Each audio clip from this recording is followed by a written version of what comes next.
나노메딕스가 의혹에 휩싸였다. 미국 미고에 1,000억 원대 그래핀 필터를 공급하기로 한 계약에 의구심이 제기된 것. 과연 나노메딕스의 미국 수주 실체는 무엇인지 긴급 점검한다.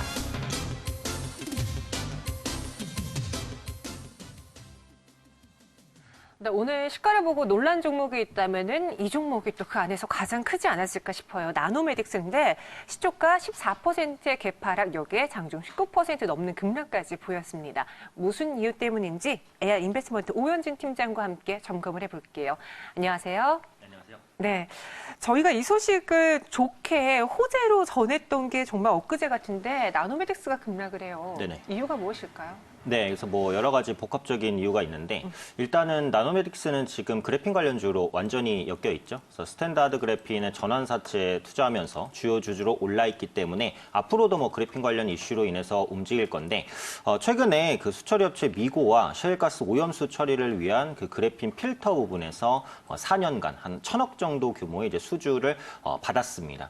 이게 1,000억이라는 규모가 만약에 삼성전자가 1,000억 정도를 했다라고 한다면 뭐 별다른 이슈가 안 됐겠죠. 그런데 나노메딕스는 매년 매출이 한 300억에서 400억 정도 나는 기업이에요. 그러다 보니까 1,000억이라는 수준은 상당히 큰 금액이라고 보시면 될 것 같아요. 그에 따라서 이제 주가도 상승하는 그런 모습이었는데 이 계약 자체에 대해서 시장의 의구심이 갑자기 좀 커졌습니다. 일단 그 미고의 미국 법인 사무실로 돼 있는 곳에 미고가 없다라는 거예요. 그래서 지금 이거는 그 사무실을 좀 옮기는 그런 과정이 있는 것이 아닌가 이렇게 이제 말들이 나오고 있는 상황이고 미고의 회사 규모가 4년간 1,000억 원을 지불하기 어려울 정도로 작은 규모다라는 거예요. 그래서 실제로 지금 미고의 자본금 규모는 한 80억 정도로 큰 회사는 아닙니다. 그래서 실제로 1,000억 원 정도를 이제 지불할 수 있는 능력은 당장은 없는 것. 이것은 아마 사실이 아닌가 이렇게 판단하고 있습니다. 네. 이런 의구심 때문에 불안한 투자자들이 오늘 매도세를 보였는데 하나씩 더 자세히 짚어볼게요. 첫 번째 의심은 미고의 실제, 앞서 이야기하신 건데요. 미고 어떤 회사예요? 네, 그래서 결국 이제 뭐 수처리 관련된 사업을 영위하는 회사고 셰일가스 업체와 상당히 많은 좀 관계를 가지고 있는 회사다 이렇게 보시면 될 것 같은데 사측에서는 미고를 2년간 검증했다. 네, 이렇게 이제 밝히고 있어요. 그것도 다양한 방법으로 검증했다라고 하는데 그 다양한 방법이 무엇인지에 대해서는 아직은 구체적으로 나온 건 없습니다. 그런데 지금 나노메딕스가 계속해서 이제 해명, 반박 이런 글들을 올리고 있기 때문에 뭐 추후에 장마감 이후에 좀 나올 수도 있으니까 이 부분은 추가로 한번 확인을 해보시면 좋을 것 같고요. 이 4년간 1,000억 원 지불 능력 의심에 대해서도 답변을 했습니다. 사실 지금 당장 이제 그 미고가 지불하도록 돼 있는 것은 맞지만 그 자금의 원천은 그 미고의 발주를 낸 고객사들로부터 나오는 것이다. 그래서 지금 미고가 당장 지불할 수 없는 것은 사실 맞다고 봐야 돼요. 그래서 미고가 지금 발주를 낸 고객사로부터 미고가 자금 유입이 잘 안 되면은 이제 문제가 생길 수도 있겠죠. 그런데 어쨌든 지금 그 수처리 필터 시장이라든지 그래핀 시장 자체가 워낙에 좀 고성장을 보이는 분야다 보니까 이 자금을 뭐 지급하는 데는 별 무리는 없을 것이다. 사측에서는 이제 이렇게 언급을 하고 있는 중이고 또 플랜트 수주 비용 30만 달러의 50%, 한국 돈으로 한 1억 7천만 원 정도는 이미 납입이 완료됐다라는 거예요. 그러니까 당연히 이제 실체가 있는 것이다라고 보시면 될 것 같아요. 그래서 이것을 정리를 하자면 실체는 확실히 있는 계약인 건 맞다. 하지만 시장 예상보다 미고가 작은 기업인 것도 맞다. 이 정도로 보시면 될 것 같습니다. 시원하네요. 두 번째 의심은요, 이 그래핀 필터에서 나옵니다.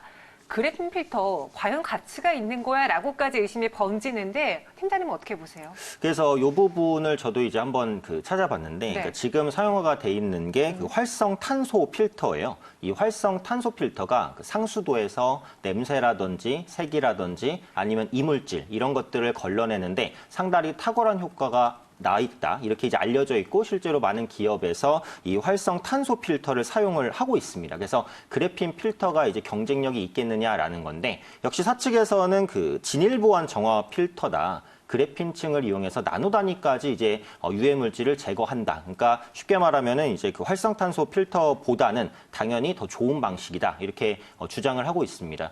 또 지금 미국의 셰일 업체들이 그 다수의 활성탄소 필터를 사용을 하고 있는데요. 이거 같은 경우에 이제 교체 주기가 좀 빠르다는 단점이 있다라고 그래요. 그런데 그래핀 필터 같은 경우에는 활성탄소 필터보다는 이제 교체 주기가 훨씬 더 길기 때문에 그에 따라서 비용 절감 효과가 있다라는 겁니다. 그래서 구체적인 수치도 제시를 했어요. 그래서 미국 업체 미고 같은 경우 20회 테스트를 걸친 결과 기존 방식에 비해 30% 정도 원가를 절감하는 효과가 있었다라고 하니까 앞으로 역시 뭐 자세한 내용을 확인해 봐야겠지만 기존 필터 대비해서 경쟁력을 어느 정도는 갖고 있는 필터로 현재는 판단하셔도 될 것 같습니다. 네, 그럼 세 번째 의심입니다.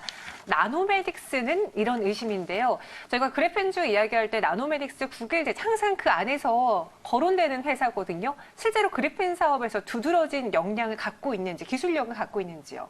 네, 사실 이제 나노메딕스에 대한 판단은 어차피 스탠다드 그래핀이에요. 그래서 네. 2대 주주에서 이제 최대 주주까지 올라가는 그런 지위를 확보를 하고 있기 때문에 나노메딕스의 그래핀 기술력은 스탠다드 그래핀에 대한 얘기라고 보시면 되겠는데 이 스탠다드 그래핀은 10년 넘게 그래핀 관련된 기술을 연구해온 기업입니다. 네. 10년 전이면 그래핀에 대한 개념 자체도 거의 알려지지 않았어요. 그러니까 그때부터 이제 연구를 했었으니까 아무래도 다른 업체보다는 조금 더 경쟁력이 있지 않겠냐 이렇게 판단을 하고 있고 또 나노 분야 국제표준 전문위원도 그 스탠다드 그래핀의 높은 기술력을 인정을 했고요. 또 카이스트 교수도 스탠다드 그래핀의 대량 생산 능력을 현재 인정하고 있는 추세입니다. 그래서 글로벌적으로도 좀 촉망받는 기업인 것은 맞다라고 볼 수 있고요.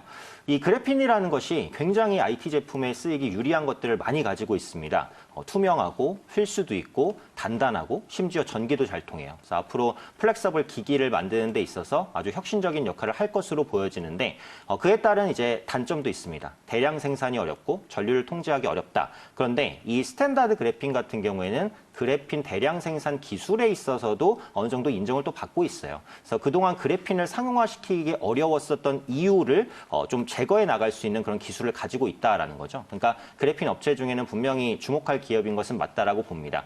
다만 이게 업계 위치가 어느 정도냐 이런 건 판단하기가 어려워요. 왜냐하면 지금 그래핀 시장 자체가 초기 성장 단계잖아요. 그러니까 성숙한 시장이 아니에요. 만약에 IT주의 뭐 순위를 매긴다면 매출 순위를 이렇게 매길 수 있겠지만 그래핀 같은 경우에는 그렇진 않거든요. 아직까지는 판단할 자료가 부족합니다. 지금 글로벌 그래핀 시장 규모가 3천억에서 4천억인데 글로벌 시장치고는 굉장히 작은 규모예요. 그래서 앞으로 뭐 조단위 성장까지 이어져야 그때 가서 뭐 순위라든지 이런 부분들을 확인할 수 있겠다. 그래서 지금은 업계 위치가 어느 정도인지 말하기 어렵습니다만 스탠다드 그래핀의 가치는 분명하다. 이 정도로 보시면 되겠습니다. 네, 그럼 과거에도 약간 이러한 수상한 계약, 그러니까 아직 확정된 건 아니지만 이런 의혹으로 인해서 흔들렸던 기업들이 있었습니까? 그래서 비슷한 사례는 제가 이제 좀 찾아봤어요. 네. 똑같은 사례를 찾긴 좀 어려웠는데, 네. 그러니까 비슷했던 사례는 뭐 공시 번복 같은 경우도 있긴 있어요. 물론 이것은 이제 공시 번복은 아닙니다만, 그래서 예전에 그 동양네트워크스가 공시 번복으로 그 불성실 공시 법인에 좀 지정이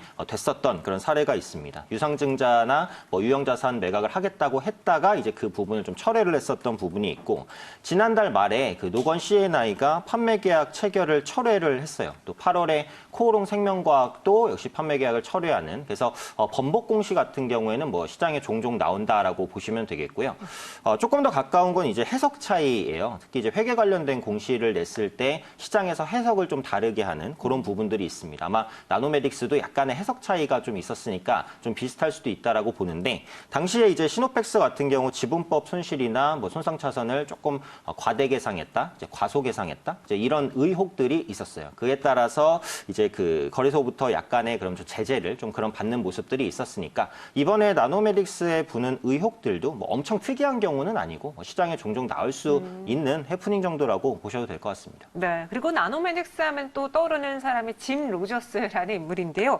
그래핀 사업 설명회 당시 미고 회담 테일러와 함께했다고 해요. 사내이사인 짐 로저스가 미고에 대한 검증을 충분히 하지 않았을까라는 생각도 들고요. 그렇다면 나노메딕스 전체적인 이런 뉴스들과 근거들을 종합해 봤을 때 투자자분들은 어떻게 전략을 세우는 게 좀 좋을까요?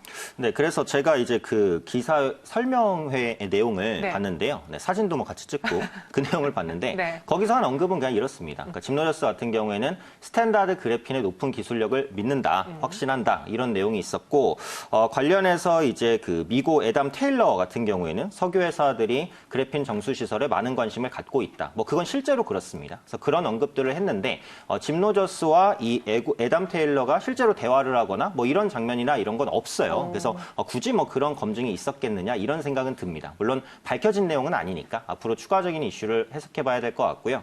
일단 나노메딕스는 그 사측에서 해명을 하면서 주가가 낙폭을 좀 줄이기는 했어요. 그래서 지금은 보유하고 계신 분들은 조금 더 보유하시는 전략을 취하는 게 맞을 것 같습니다. 다만 일단 기장의 신뢰가 한 차례 정도 무너졌으니까 뭐 신규 매수는 자제하시는 게 좀 더 맞겠죠. 그래서 보유하고 계신 분들만 사측에서 추가적으로 밝히는 내용들을 좀 보시면서 보유해 나가는 전략을 짜시는 게 가장 맞지 않을까 생각합니다. 네, 이렇게 나노메딕스를 둘러싼 이슈들 점검해 봤고요. 오현준 팀장의 도움 말씀이었습니다. 오늘 말씀 고맙습니다.